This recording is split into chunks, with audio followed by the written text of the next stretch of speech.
as we continue to track, of course, the phase 6 of the Lok Sabha polls. Let me go across to my colleague Shreya. Of course, she's reporting from West Bengal. Shreya, we were, of course, having that particular chat in terms of how political parties are looking at whether they're confident or not. That is definitely one aspect, because political parties will put on their best front. But more importantly, it's the voters who make that decision.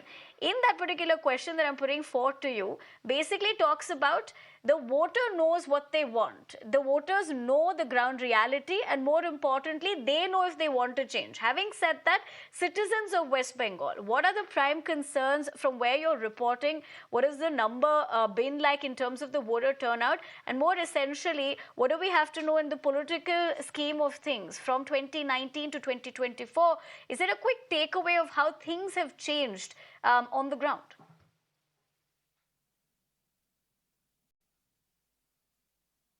Of course, we are reporting live from Kathi, and right now we are following the convoy of Somendu Adhikari, who is the BJP candidate from Kathi. Now, remember, he is the youngest brother of Shubhendu Adhikari, who is the leader of opposition in West Bengal Assembly. Now, first talking about the voters in West Bengal, like you were mentioning, we have been speaking to first-time voters, we have been speaking to senior voters, and what we have gathered so far is that development changes in education policy and also in healthcare policy. These are the three pressing issues in the state of West Bengal. You will know that many from the state goes to South India and also outside for medical treatment. So these are some of the things which the voters have mentioned. Even remember, West Bengal government have Shastro Sati card, which is a scheme to help people with healthcare facilities, but many have complained that it is not accessible to all segments of the society, and voters have said that they want such government schemes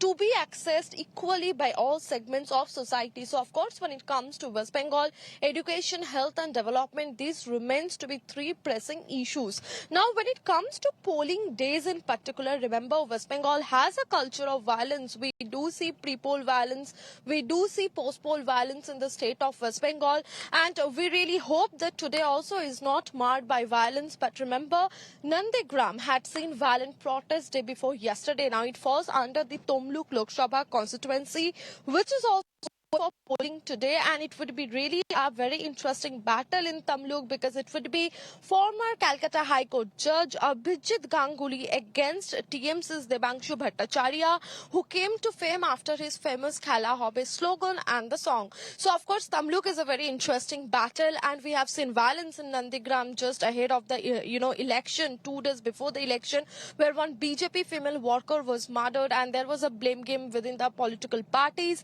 So, of course, we have to see whether or not today can be a peaceful polling day in the state of West Bengal. Now, as far as the seat and their relevance is concerned, remember, Medinipur, Tamluk, Kathi, all this seat happens to be the stronghold of Shubhendu Adhikari's family, of Shishir Adhikari and his family. So, of course, BJP is definitely going to win in 4 out of the total 8 seats that is going for polling today. In Ghatal also, there is a very interesting battle, because it is TMC's Deepak Adhikari, who is also a Tollywood actor, versus Hiran Chatterjee of BJP, who is also another Tollywood actor. So, it is actor versus actor in Ghatal. Also, when it comes to Medinipur, remember, it was earlier represented by Dilip Ghosh of BJP, but this time around, he was fielded from Bardhaman Durgapur seat and not from Medinipur. And Agnimitra Paul has been given a ticket, who is a MLA from Asansol for BJP party from Medinipur. So these are some of the interesting and key contests in the state of West Bengal. Now, as far as the voters turnout is concerned, at least 14 to 15% vote is expected to be done within 9 a.m. because that is, the average statistics we have seen previously. Also, remember, West Bengal have a high voter turnout compared to the other states in the country. So, of course, it is expected that at least 14 to 15% vote is to be done by 9 a.m. today. Right, Shreya. All right, Shreya, so you've given us a deep dive, better than any probably political analysis as to how one can really look forward to what's panning out in West Bengal. So really appreciate you for drawing perspective on all the particular angles that one has to know. But since we spoke about Agnimitra Paul, let's listen in to the reaction. देखिए, हम तो 1000% sure है कि हम ये seat जीत रहे. ये मेरा जो ये कॉन्फिडेंस, ये ग्राउंड लेवल का जो फीडबैक मेरे पास आया है, 2 महीना से हम पूरा ग्राउंड में थे और आम आदमी का जो फीलिंग्स है, जो फीडबैक है, उसी से मेरे को लगता है कि हम ये सीट जीत रहे। और बाकी तो माननीय प्रधानमंत्री जी जो काम किए हैं, जो विश्वास दिए हैं 140 करोड़ भारतवासी को, एक जो ट्रस्ट का बॉन्डिंग बन गया है ना, ये कभी टूटेगा नहीं।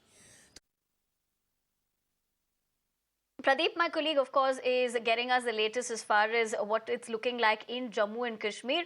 Pradeep, we understand that the voter turnout is standing at about 8.9% now. This is, of course, in terms of the first 2 hours.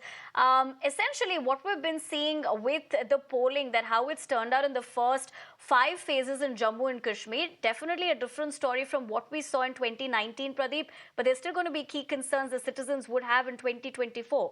What are those? And most importantly, ground reality, do you see that changing?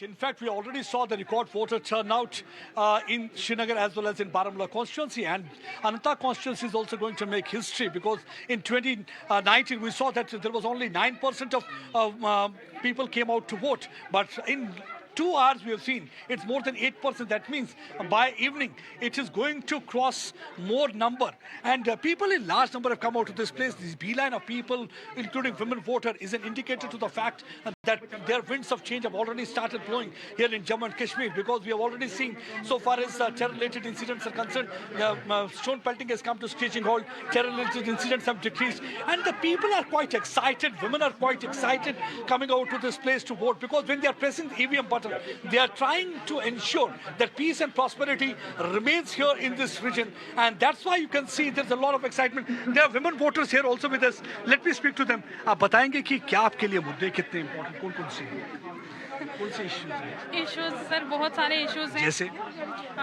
Unemployment, corruption, ठीक है, जो काफ़ी सारी schemes आती हैं, ठीक है, वो स्कीम्स इम्प्लीमेंट नहीं होती अच्छे से, ठीक है, और भी काफ़ी सारी चीज़ों को लेके आप यहाँ पे वोट डालें। जी जी बिल्कुल। आप कुछ कहना चाहेंगे, कुछ खास वोट किसके लिए, आपके लिए क्या?